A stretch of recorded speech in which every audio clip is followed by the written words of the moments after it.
اور اب میں گزارش کر رہا ہوں جت الاسلام والمسلمین علی جناب مولانا محمد علی گوہر صاحب قبلہ سے ملتمس ہوں کہ وہ اپنے خیالات کا اظہار کریں، اور آپ حضرات سے گزارش ہے کہ ان کا استقبال بھی نعرہ صلی اللہم صلی علی محمد اللهم صل على محمد وعلى اللهم صل محمد على محمد وعلى محمد.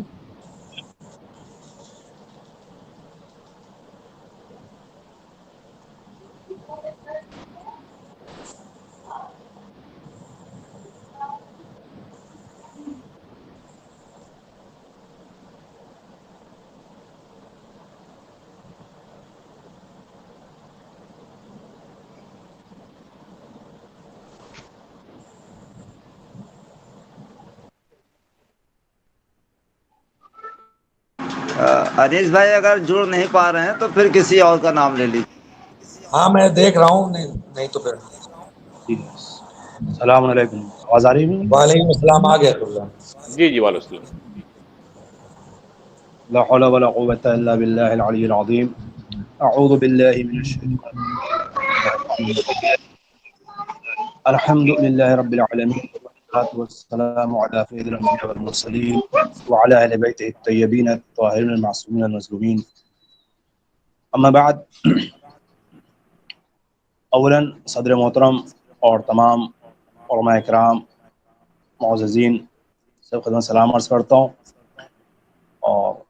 شکر گزار ہوں رونق بھائی کا، انیس بھائی کا، تمام اراکین کا کہ آپ نے مجھے اس خدمت کے لائق سمجھا اور یہ موقع عنایت فرمایا۔ یقیناً جن عظیم شخصیات کے حوالے سے گفتگو ہے، ظاہر سی بات ہے مجھ جیسا نافع طالب علم ان تمام شخصیات کے سلسلے میں کوئی واقعاً بہت ہی معنی خیز گفتگو تو نہیں کر سکتا، مگر ہاں ان بزرگوں نے جو ایک راستہ بنایا اور جو ایک روش اختیار کی، جو سیرت ہمارے سامنے پیش کی، اتنا کہہ سکتا ہوں کہ ان کی سیرت ہم سب کے لیے نمونہ عمل ہے۔ انہوں نے کچھ ایسا کیا کہ آج ہم انہیں یاد کر رہے ہیں۔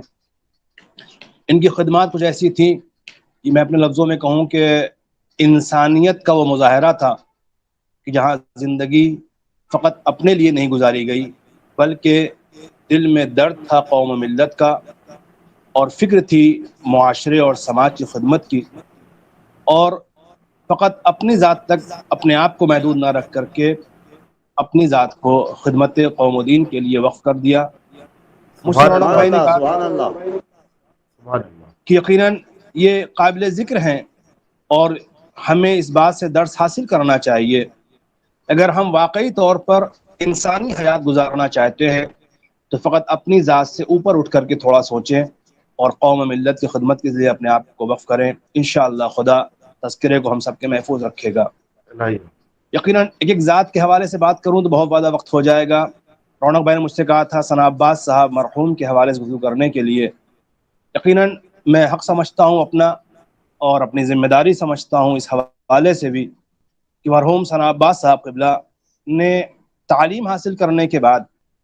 اپنی عملی خدمات کے لیے جس منطقے کا اختیار کیا وہ امبیڈکر نگر میں ایک بستی دیاور کے نام سے، ظاہراً بہت چھوٹا سا علاقہ، مگر واقعاً خدا نے نہ جانے کتنے کمالات اور صفات سے اس بندے کو نوازا تھا۔ یوں کہہ دوں کہ اس شخص کے اندر خود کتنی خدمات انجام دینے کا جذبہ تھا کہ مختصر سے 5 سال، کل 5 سال کا تبلیغی سلسلہ ان کا رہا امبیڈکر نگر میں ثنا بھائی کا، اور اس 5 سال کے اندر اس شخص نے پورے ضلع کے ہر ایک فرد کے دل میں اپنی جگہ بنائی۔ میں جب گیا اس بستی میں دیاور میں جہاں قبلہ خدمت انجام دے رہے تھے تو وہاں کے مومنین نے برجستہ جملہ کہا کہ مولانا ثنا صاحب فقط ایسے مولویوں میں نہیں تھے جو فقط نماز پڑھائیں اور میت پڑھائیں اور چلے جائیں، یہ شخص اپنے آپ میں مسیحا تھا، یہ شخص اپنے آپ میں خدمت گزار تھا، اس کے دل میں قوم کا درد تھا۔ ایک مختصر سی حیات میں ثنا صاحب نے جو خدمتیں انجام دی ہیں، پورا امبیڈکر نگر ضلع اس بات کا گواہ ہے۔ ایک شخص جو ذرا سا بھی وابستہ رہا وہ آج بھی گریہ کنہ ہے کہ واقعاً ایک مختصر سی زندگی کے اندر کون تھا، کہاں سے آیا، کہاں چلا گیا، سب کو رلا کر کے چلے گئے، اور ان کی زندگی اس بات کا مصداق بن گئی کہ مولا کائنات نے فرمایا تھا لوگوں میں اس طرح سے مل جل کر کے رہو، جب تک زندہ رہو لوگ تم سے ملنے کا شوق رکھیں، جب تم ان کے درمیان سے چلے جاؤ لوگ تم پر گریا کریں۔ سبحان اللہ، سبحان اللہ، انہیں سبحان اللہ۔ رونے والے اس بستی کے تمام افراد، یقیناً بس ایک دو باتیں عرض کرنا چاہوں گا۔ مثال ہے، بڑی مشکل سے ایسے افراد ملتے ہیں کہ جن کی خدمات واقعاً ہر لمحہ کہیں نہ کہیں تڑپاتی ہیں۔ آج بھی میں جب سوچ لیتا ہوں ثنا بھائی کا وہ اخلاق، وہ ان کی محبت، وہ خدمت کا جذبہ، وہ حوصلہ، ان کا بار بار یہ کہنا گور بھائی آپ آ جائیے یہاں پہ بہت کام کی ضرورت ہے، وہ درد ان کے اندر خود اپنے طور پر، یعنی کبھی یہ نہیں کہ صاحب کہ میں ایک عالم ہوں اور میں ایک مبلغ ہوں لہٰذا اپنے اندر ایک وقار اور شان، نہیں، ایک بالکل خدمت گزار کے طریقے سے ان کے بہت قریب رہے افراد نے بتایا کہ وہ درد قوم آپ ذرا محسوس کریں، جب علالت کے عالم میں تھے، بستر پہ تھے، آخری ایام میں آکسیجن لگی ہوئی تھی، ذرا سا افاقہ ہوا تو ہمارے یہاں ایک ادارہ ہے الامام فاؤنڈیشن کے حوالے سے، اس کے چیئرمین کو انہوں نے فون کیا، کہتے ہیں کہ شفاعت صاحب ایک فلاں شخص بہت مجبور اور ضرورت مند ہے، اسے علاج کے لیے ضرورت ہے امداد کی، آپ اس کی مدد فرما دیں۔ وہ چیئرمین صاحب کہتے ہیں کہ مجھے تعجب ہوا، جو آدمی خود اس وقت علیل ہے، بستر پر ہے اور نہ جانے کیا کس کیفیت میں ہے، ایک بندے مومن کی امداد، ایک بندے مومن کی پریشانی دور کرنے کے لیے جزاک اللہ واہ سبحان اللہ۔ آخری ایام ایسا لگتا ہے بس اب پتہ نہیں کتنے لمحے باقی ہیں، ایسے وقت میں اپنی پرواہ نہ کر کے مومنین کے درد اور ان کی پریشانیوں کو دور کرنے کی فکر رکھنا، وہ حدیث یاد رکھیں کہ مومنین کی مثال آپس میں ایک جسم کے اس اجزاء جیسی ہے کہ جو مستقل متصل ہوتے ہیں، کسی ایک عضو کو دوسرا عضو اس وقت تک قرار نہیں پاتا جب تک اس کی تکلیف کو دور نہ کر لے۔ اللہ اکبر، سبحان اللہ، سبحان اللہ، سبحان اللہ، واہ واہ۔ مریض ہے، کیا کہنے گور بھائی، کیا کہنے، مگر فکر ہے ایک بندہ مومن بیمار ہے، اس کی امداد ہونی چاہیے۔ اور چیئرمین صاحب کہتے ہیں میں نے پوچھا حضور آپ کو کوئی ضرورت ہو تو بتائیں، کہا نہیں مجھے کوئی ضرورت نہیں ہے، میرے گھر والے میرے لیے کافی ہیں۔ یہ بے نیازی، یہ کیفیت آپ بخوبی جانتے ہیں کن حالات سے گزرے، مگر ایسی صورت میں بھی لوگوں کا درد رکھنے والا، ظاہر سی بات ہے رہتی دنیا تک لوگ اسے یاد رکھیں گے، کوئی ایسا بندہ بھی تھا جو پیکر انسانی میں فرشتہ صفت کہنا تو بہرحال شاید انسانی وقار کی توہین ہو جائے گی، اس سے کہیں آگے کی منزل تھی، تعلیم اہل بیت کے ذہن سے اپنے آپ کو آراستہ کر کے عملی طور پہ یہ بتا دیا جو در اہل بیت کا واقعی بتا دیا ہے، اس کے جینے کا انداز یہ ہوتا ہے۔ آخری بات کہنا چاہوں گا، اتنی سی بات نہیں ہے، ایک عجب کچھ چیزیں ایسی ہیں جو بالکل منفرد کر دیتی ہیں ثنا بھائی کو ہم لوگوں سے، یعنی ہم خود اپنی بات کر رہے ہیں، ہم سب شاید وہاں تک نہ سوچ پائیں۔ لاک ڈاؤن کے ایام میں آپ سب جانتے ہیں بڑے سخت حالات سے لوگ گزرے، بڑی پریشانیاں رہیں، صنف علماء کے حوالے سے بھی بڑی باتیں ہوتی رہیں، کوئی ان کا ہمدرد نہیں، کوئی ان کی احوال پرسی کرنے والا نہیں۔ یہ درد ثنا بھائی کو بھی تھا۔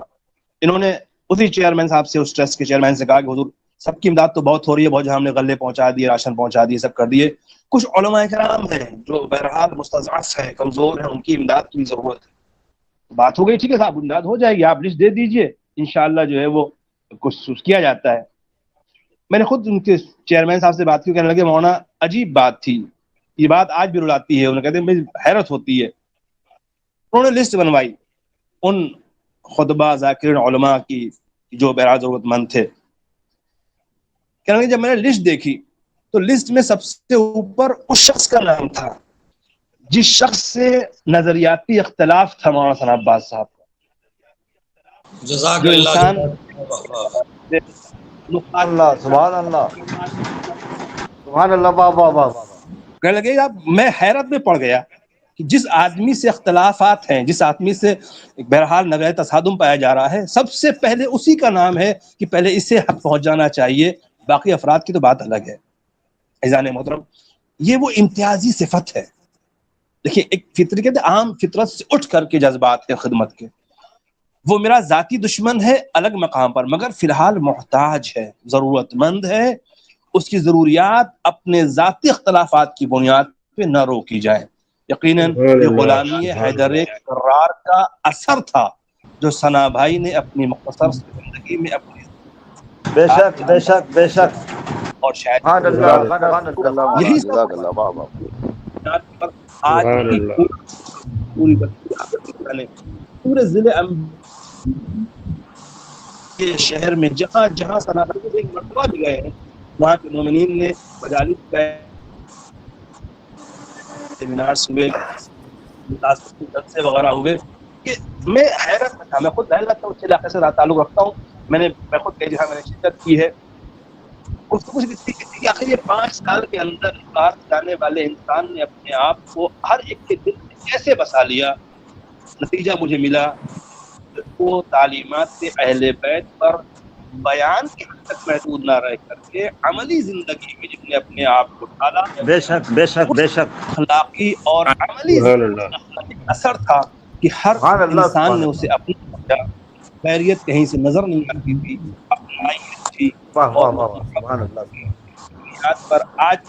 ثنا بھائی کو مرحوم کہتے ہوئے درستہ ہے. یقیناً ابھی تو بہت کام تھے، بہت سے مشن تھے، بہت تحریکیں معاشرے کے اندر خدمات کا جذبہ تھا، وہ ساری چیزیں چلی گئی. ہم کرنا چھوڑ کر کے چلے گئے. گزارش ہے آپ کو کہ یقیناً انہیں یاد کرنے کے ساتھ ساتھ ایک مرتبہ سورہ حمد فرما دیں اور کی درجات فرمائے اور ہم سب کو واقعی عالم کا عمل قومتین کرنے کی جزاک اللہ مولانا، جزاک اللہ، سبحان اللہ، سبحان اللہ، جزاک اللہ، سبحان اللہ، سبحان اللہ.